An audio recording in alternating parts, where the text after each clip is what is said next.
بسم اللہ الرحمن الرحیم۔ السلام علیکم۔ ہمارے چینل کہانی ہب آفیشیل میں خوش آمدید۔ ناظرین، میں آج آپ کے لیے انتہائی خوفناک اور دلچسپ کہانی لے کر آئی ہوں، لیکن کہانی شروع کرنے سے پہلے آپ سے گزارش ہے کہ اگر آپ نے ہمارا چینل سبسکرائب نہیں کیا تو آپ ہمارے اس چینل کو سبسکرائب کر لیجئے اور بیل آئیکن کو بھی پریس کر لیں تاکہ ہر نئی آنے والی ویڈیو بآسانی آپ تک پہنچ سکے۔ فاروق میرا بہت ہی اچھا دوست تھا۔ ہم دونوں کا بچپن تقریباً اکٹھے ہی گزرا۔ بعد میں وقت اور حالات نے ہمیں ایک دوسرے سے دور کر دیا، لیکن سچ کہتے ہیں کہ اگر انسان زندہ رہے تو زندگی کے کسی نہ کسی موڑ پر ضرور ملاقات ہو جاتی ہے۔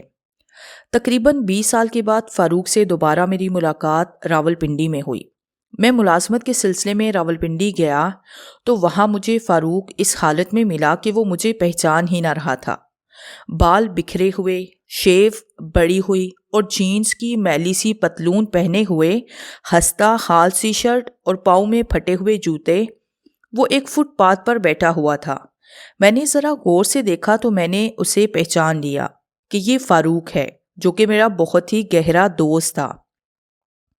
میں اس کے قریب چلا گیا اور اسے اس کے نام سے پکارا، فاروق یار کیا حال ہے؟ لیکن اس نے کوئی جواب نہ دیا، بلکہ جبرن نگاہوں سے میری طرف تکنے لگا۔ مجھے اس کی آنکھوں سے ویرانی ٹپکتی ہوئی محسوس ہوئی۔ ایسے پتہ چلتا تھا کہ یہ آدمی برسوں سے بیمار ہے۔ میں نے اس کے کندھے پر ہاتھ رکھ کر بولا، فاروق کیا بات ہے، مجھے پہچانا نہیں؟ اتنے بے مروت کیوں ہو گئے ہو؟ میرا اتنا کہنا تھا کہ اس کی آنکھوں سے آنسو ٹپ ٹپ اس کی گود میں گرنا شروع ہو گئے۔ میں حیران و پریشان تھا کہ اسے کیا ہو گیا ہے۔ میں تھوڑی دیر کے لیے خاموش ہو گیا کہ ایک دفعہ جی بھر کر رو لے، اسی طرح اس کے دل کا بوجھ ہلکا ہو جائے گا۔ تھوڑی دیر تک تو وہ روتا رہا، پھر آنسو پوچھتے ہوئے بولا، میں نے تمہیں پہچان لیا تھا، لیکن ہمت نہیں ہو رہی تھی کہ میں اس حلیے میں تم سے راہ و رسم استفسار کروں۔ شاید تقدیر کو یہی منظور تھا۔ بہرحال تم سناؤ، تمہارا کیا حال ہے اور آج کل تم کیا کر رہے ہو؟ میں نے کہا، کمبخت پہلے گلے تو مل لے۔ یہ کہہ کر میں نے اسے گلے سے لگا لیا۔ میں یہ بھول چکا تھا کہ میں کس کام سے یہاں پر آیا ہوں۔ میرے دماغ میں صرف فاروق ہی گشت کر رہا تھا اور میں بے چین ہوا جا رہا تھا کہ اس کی اس حالت کے بارے میں جان سکوں۔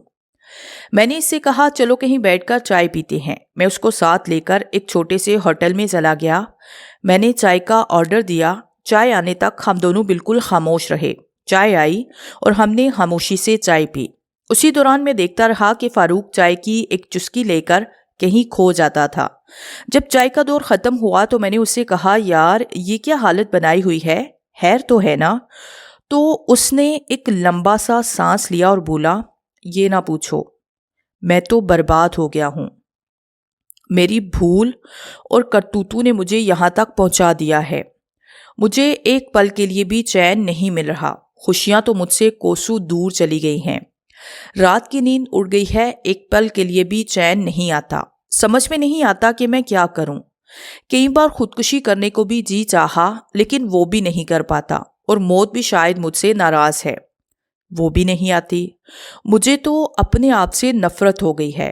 میں نے کہا، یار اللہ تعالیٰ بہتر کرے گا، مجھے تمام حالات تو بتاؤ کہ تمہارے ساتھ ہوا کیا ہے۔ یہ سن کر اس نے اپنی آنکھیں بند کر لی، شاید وقت کی کڑیاں ملا رہا تھا۔ چند ساتھ بعد آنکھیں کھولی اور مجھے غور سے دیکھا، پھر سر جھکا کر گویا ہوا، آج رات تم میرے ساتھ رہو، میں تمہاری اچھی طرح خاطر تواضع تو نہیں کر سکتا۔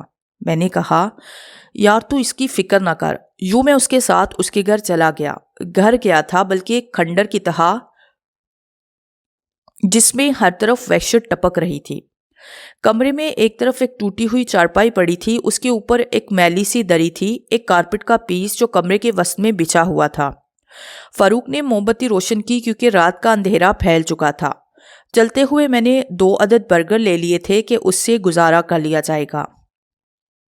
وہ خود کارپٹ پر بیٹھ گیا اور مجھ سے کہا، یار تم چارپائی پر بیٹھ جاؤ۔ میں نے کہا، نہیں، ہم اکٹھے بیٹھتے ہیں، اور میں اس کے ساتھ کارپٹ پر ہی بیٹھ گیا۔ چند منٹ ہم ادھر ادھر کی باتیں کرتے رہے۔ اس کے بعد ہم نے برگر کھایا۔ پانی پیا اور پھر میں نے کہا اب تم تفصیل سے بتاؤ کہ تمہارے ساتھ ہوا کیا ہے۔ فاروق نے اپنی کہانی کچھ یوں بیان کی۔ جب ہم لوگ گاؤں چھوڑ کر راولپنڈی آئے اور ایک مکان گوال منڈی میں لے کر رہنا شروع کر دیا، میرے ابو نے ایک جنرل سٹور کھول لیا۔ اس طرح ہم راولپنڈی میں سیٹل ہو گئے۔ ابو کا کاروبار بڑی اچھی طرح سے چل نکلا کہ تھوڑے ہی عرصے میں ابو نے ایک اور دکان بنا لی۔ اب ایک دکان پر میں بیٹھتا تھا اور دوسری دکان کو ابو سنبھالتے تھے۔ گھر میں کسی چیز کی کمی نہیں تھی۔ ہمارا شمار محلے کے صاحب حیثیت لوگوں میں ہوتا تھا۔ میں دکان کے ساتھ ساتھ پڑھائی بھی کرتا تھا۔ اس طرح میں نے میٹرک کا امتحان پاس کر لیا۔ کچھ عرصے کے بعد ابو کی طبیعت خراب رہنے لگی۔ بڑا علاج وغیرہ کروایا لیکن سب کچھ بے سود۔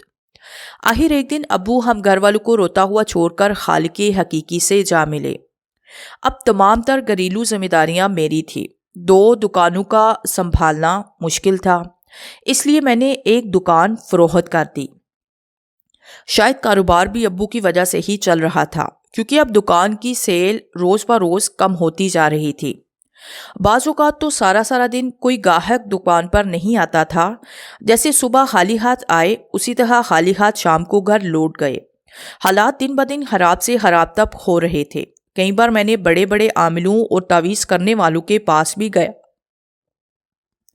لیکن کچھ بھی فائدہ نہ ہوا۔ آخر میں نے وہ دکان بھی فروخت کر دی اور خود بھی مزدوری پر لگ گیا اور دہاڑیاں لگانے لگا۔ اس طرح گھر کی دال روٹی چلنے لگی۔ کچھ دنوں کے بعد اخبار میں ایک سرکاری محکمے میں بھرتی کے لیے اشتہار دیا گیا، جہاں پر میں نے بھی درخواست دے دی۔ اللہ کو شاید مجھ پر رحم آ گیا اور میں بھرتی ہو گیا۔ محکمہ ایسا تھا کہ تنخواہ کے علاوہ اوپر سے بھی آمدنی بہت ہوتی تھی۔ میں نے دن رات ایک کر دیا۔ اب پیسے کی کوئی کمی نہ تھی، دولت بارش کی طرح برستی تھی۔ میں نے ایک اچھا سا گھر خرید لیا اور ہم سب گھر والے وہاں شفٹ ہو گئے۔ ہمیں گزرا ہوا کل بالکل یاد نہ رہا۔ چند ماہ کے بعد میرے گھر والوں نے میری شادی کی تیاری شروع کر دی اور 2 ماہ کے اندر اندر میری شادی میرے ماموں کی لڑکی سے ہو گئی۔ زبیدہ میری بیوی پڑھی لکھی اور سلجھی ہوئی لڑکی تھی۔ اس نے آتے ہی گھر کو سنبھال لیا۔ سارے گھر والے خوشی خوشی رہنے لگے۔ یوں کچھ عرصہ ہمارا بڑا اچھا وقت گزرا اور میں اس عرصے میں 2 بچوں کا باپ بن گیا۔ دولت کی ریل پیل تھی۔ انہی دنوں میں کچھ اوباش قسم کے دوستوں کا ساتھی بن گیا۔ جب میں دفتر سے چھٹی کر کے آتا تو کھانا وغیرہ کھا کر باہر دوستوں کے پاس چلا جاتا۔ دوستوں کی محفل میں شراب شباب سب چلتا تھا۔ میں بھی ان کے ساتھ ان رنگ رلیوں میں شامل ہوتا۔ وقت کے ساتھ ساتھ میں شراب کا اتنا رسیا ہو چکا تھا کہ ہر وقت نشے میں رہنے لگا۔ بغیر شراب پیے مجھ سے کوئی کام نہیں ہوتا تھا۔ میں دفتر سے بھی اکثر اوقات غیر حاضر رہنے لگا تھا۔ سارا دن اور ساری رات آوارہ دوستوں کے ساتھ گزار دیتا۔ میری اسی عادت کی وجہ سے گھر والے بہت پریشان تھے اور میری گھریلو زندگی بھی متاثر ہو رہی تھی، لیکن مجھے اس کی بالکل بھی پرواہ نہیں تھی۔ ایک رات کو ہم دوست اکٹھے بیٹھے شراب پی رہے تھے۔ ہلکی ہلکی بارش ہو رہی تھی۔ ہم لوگ خوش کپیوں میں مصروف تھے۔ آخر شراب ختم ہو گئی، لیکن ہمارا وہاں سے اٹھنے کا کوئی ارادہ نہیں تھا۔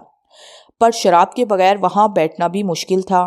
پھر ایک دوست نے کہا، میرے گھر میں ایک بوتل پڑی ہے، میرے ساتھ چلو، وہ لے کر آتے ہیں۔ میں نے کہا چلو، میں موٹر سائیکل چلاتا ہوں، ہم جلدی واپس آ جائیں گے۔ ہم دونوں موٹر سائیکل پر سوار ہو کر اس کے گھر چلے گئے۔ راستے میں ایک قبرستان پڑتا تھا۔ ہم قبرستان سے گزر کر گھر پہنچ گئے۔ گھر سے شراب کی بوتل اٹھائی اور واپس چل دیے۔ جب واپسی پر ہم قبرستان کے قریب آئے تو مجھے ایک انتہائی خوبصورت لڑکی کھڑی نظر آئی۔ میرے دل میں خیال آیا کہ رات کے اس پہر ایک خوبصورت اور تنہا لڑکی کا سنسان جگہ پر کھڑے ہونا کیا معنی رکھتا ہے۔ کیوں نہ اس لڑکی سے گپ شپ کی جائے اور اگر ہو سکے تو ساتھ لے جائیں۔ یہ سوچ کر میں نے موٹر سائیکل روک دی۔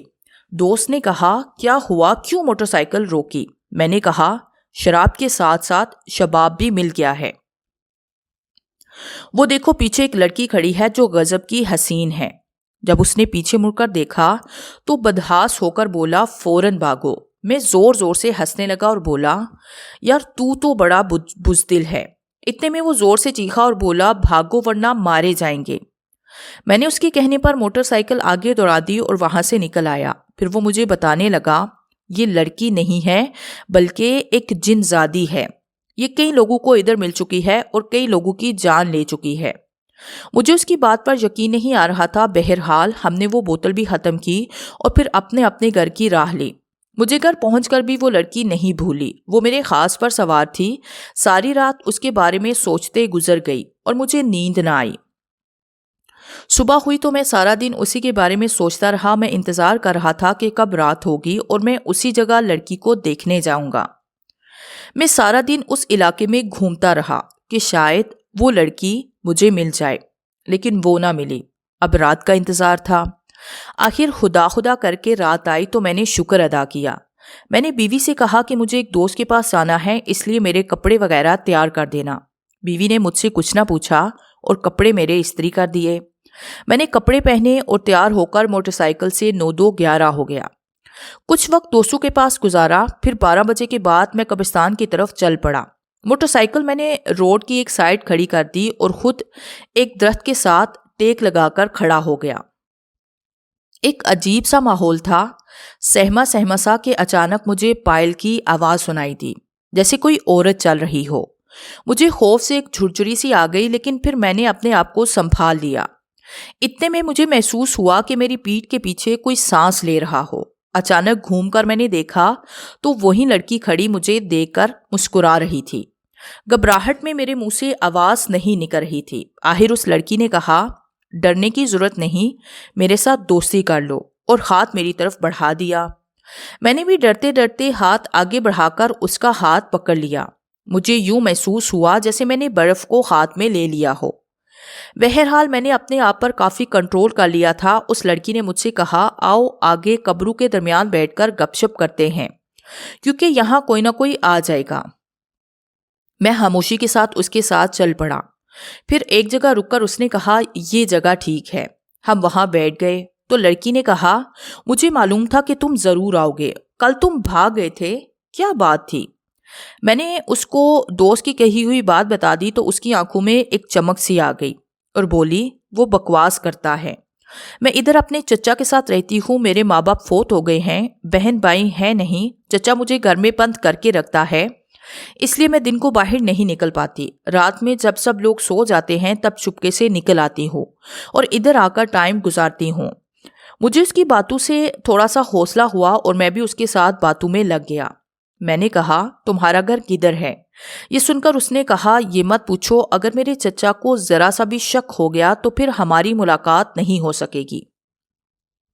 میں تمہیں روزانہ ادھر ہی اسی وقت ملوں گی۔ یوں ہماری ملاقاتوں کا سلسلہ شروع ہو گیا۔ میں نے یہ بات دوستوں سے بھی چھپائی ہوئی تھی۔ میں روزانہ رات میں وقت مقررہ پر اس کا انتظار کرتا اور جب وہ آتی تو ہم ایک دوسرے سے گلے ملتے اور پھر گپ شپ کرتے۔ اس طرح تقریباً 1 مہینہ گزر گیا۔ اب تو وہ لڑکی ہر وقت میرے دماغ پر چھائی رہتی، میں ہر وقت اسی کے خیالوں میں کھویا رہتا۔ آخر ایک دن اس نے کہا، مجھ سے تم شادی کر لو، نہیں تو میرا چچا کسی اور جگہ میری شادی کر دے گا۔ میں سوچ میں پڑ گیا کہ اب کیا کروں، میرے تو بیوی اور بچے ہیں۔ میں نے کہا، یہ مسئلہ ہے، اور دوسرا تمہارا؟ تو اس نے کہا، چچا کو کیا معلوم کہ میں کہاں ہوں، میں تمہارے گھر رہوں گی، تمہاری بیوی اور بچوں کی خیر ہے، میں سنبھال لوں گی۔ میں نے کہا، ٹھیک ہے، میں کل انتظام کر کے آؤں گا۔ تو اس نے کہا، تم نے کچھ بھی نہیں کرنا، سب کچھ میں کر لوں گی، کل ادھر ہی ہماری شادی ہوگی۔ میں نے کہا، ٹھیک ہے۔ وہ ہنستے ہوئے بولی، میرا نام آسیہ ہے، آئندہ تم مجھے میرے نام سے بلاؤ گے۔ ہم وہاں سے اٹھے اور اپنے اپنے گھر چلے گئے۔ دوسرے دن میں نے شادی کی تیاری کی۔ میں نے گھر میں اور دوستوں کو بھی اس کے کہنے کے مطابق نہیں بتایا۔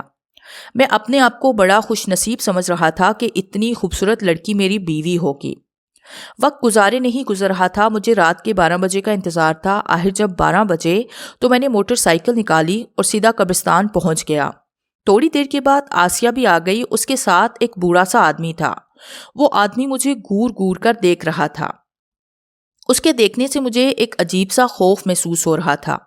آخر آسیہ نے خاموشی کو توڑا اور بولی، اس لڑکے سے میری شادی کرا دو۔ اس آدمی نے بیٹھ کر کچھ پڑھنا شروع کر دیا، زبان ایسی تھی کہ میں سمجھنے سے قاصر تھا۔ آخر میں اس نے کہا کہ جب اب تیرا کام پورا ہو گیا، تیری شادی ہو گئی، اور وہاں سے چلا گیا۔ میں آسیہ کو لے کر اپنے گھر آ گیا۔ گھر والے سو رہے تھے۔ میں نے گھر والوں کو جگا کر ساری صورتحال سے آگاہ کیا۔ گھر والے میری اچانک اس حرکت پر گھبرا گئے اور امی مجھے برا بلا کہنے لگی۔ بیوی نے بھی رونا شروع کر دیا۔ شور سے میرے بچے بھی جاگ گئے۔ اچانک آسیہ کمرے سے نکل کر باہر آ گئی۔ میرے بچے اسے دیکھ کر اپنی ماں سے چمٹ گئے اور امی اسے دیکھ کر بالکل خاموش ہو گئی اور خوفزدہ ہو گئی، جیسے انہوں نے کوئی ڈراؤنی چیز دیکھ لی ہو۔ امی کو لے کر میری بیوی اپنے کمرے میں چلی گئی اور میں آسیہ کو لے کر دوسرے کمرے میں چلا گیا۔ میں نے آسیہ کو بیڈ پر بٹھا دیا اور خود دروازہ بند کرنے کے لیے گیا۔ جب واپس آیا تو آسیہ کو دیکھ کر میری اوپر کی سانس اوپر اور نیچے کی نیچے رہ گئی، کیونکہ آسیہ بیڈ پر بیٹھی ہوئی تھی، گھونگھٹ نکالے ہوئے، اور اس کا سر کمرے کی چھت کے ساتھ لگ رہا تھا۔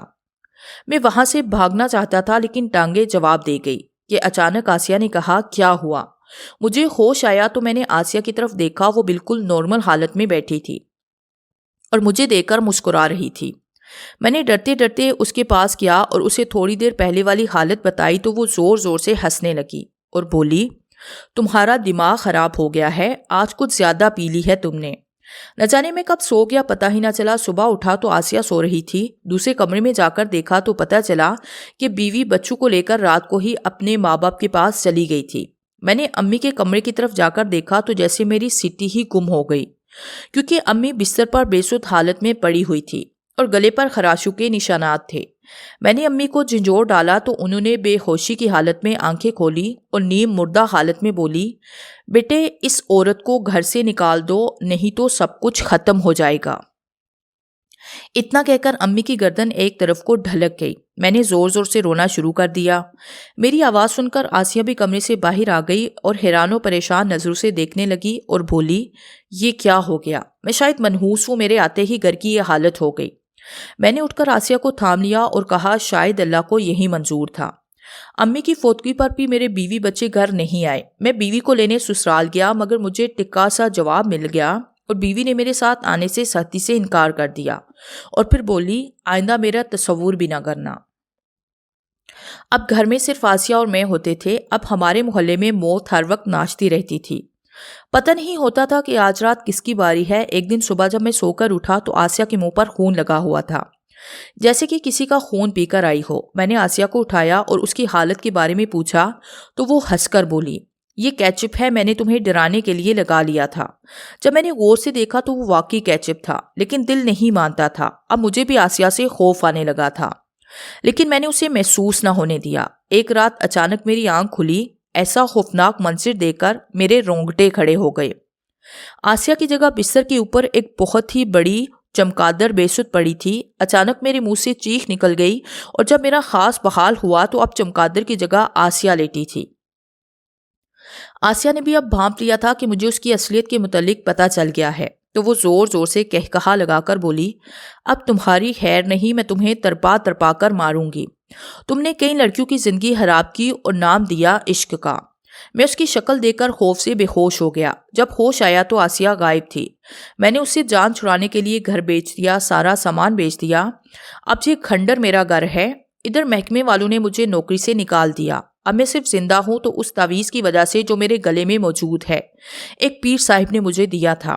اس نے تعویذ گلے سے اتار کر فرش پر رکھ دیا۔ اچانک کسی نادیدہ قوت نے فاروق کو زمین سے اٹھا کر سامنے والی دیوار پر دے مارا، جسے دیکھ کر میں سہم گیا اور میں سوچنے لگا کہ اب میں کیا کروں، لیکن فوراً میرے دماغ نے کام کیا اور میں نے تعویذ فاروق کے ہاتھ میں پکڑا دیا۔